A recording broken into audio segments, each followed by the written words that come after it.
Mapagpalang araw po sa atin lahat. Miles Ocampo may tinatago tungkol sa relasyon ni Alden at Catherine. Kapansin-pansin ang mapahayag ni Miles kay Alden at Catherine. 2018, mag-best friend na ang turingan ni Catherine Bernardo at Miles Ocampo. Going bulilit, doon talaga sila nagasimula ng kanilang friendship.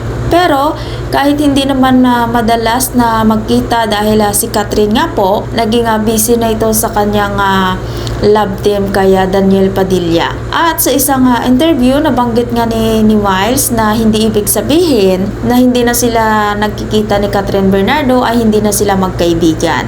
At matatandaan po natin na may pinagdaanan din na break up si Miles sa kanyang ex-boyfriend na si Elijah Canlas. Halos kasabay lang ang kanilang break up ni Catherine dahil sa mga panahong ding yan, isinapubliko ni Catherine ang kanyang break up sa kanyang ex-boyfriend na si Daniel Padilla. At madami ang natuwa dahil nakita nilang magkasama muli si Miles at Catherine sa isang break up party at iba pang mga kaibigan nila. May nakapansin ng mga sinabi ni Miles tungkol kay Alden at Catherine dahil noon pa naman espesyal na daw si Alden Richards kay Catherine Bernardo dahil sinuportahan pa ni Catherine si Alden sa kanyang pelikula na kasama si Julia Montes na Five Break Up in a Romance. At inamin ni Miles na kinikilig siya pag nakikita niyang magkasama si Alden